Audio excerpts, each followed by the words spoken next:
সবাইকে আজকের রেসিপি হচ্ছে মাছের মাথা দিয়ে মুড়িঘণ্ট। মুড়িঘণ্ট বানানোর জন্য লাগছে আমাদের আদা রসুন বাটা, আতপ গোবিন্দভোগ চাল, ডুমো ডুমো করে কেটে রাখা আলু আর পেঁয়াজ।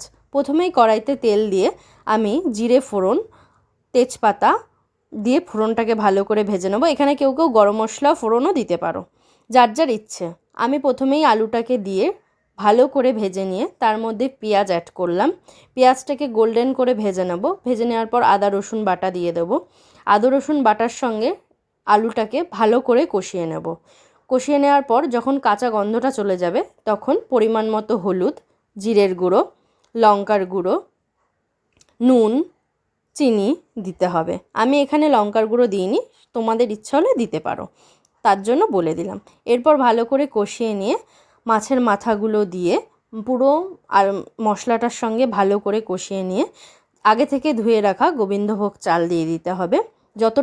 যতটা চাল দেয়া হলো ঠিক তার দ্বিগুণ জল দিতে হবে। জল দেওয়ার পর ওটাকে কষিয়ে নিয়ে যখন এই রকম দেখতে হবে তখন রান্নাটা শেষ পর্যায়ে এসে গেলে ঘি আর গরম মশলা দিয়ে কিছুক্ষণ ঢাকা দিয়ে রেখে দিলেই রেডি হয়ে যাবে মাছের মাথা দিয়ে মুড়িঘণ্ট। তো আজকে আমার চিট ডে ছিল, তাই জন্যই আমি এইসব দিনে এরকমভাবেই কিছু খাওয়ার চেষ্টা করি। তাই জন্য আমি আজকে খেলাম মুড়ি।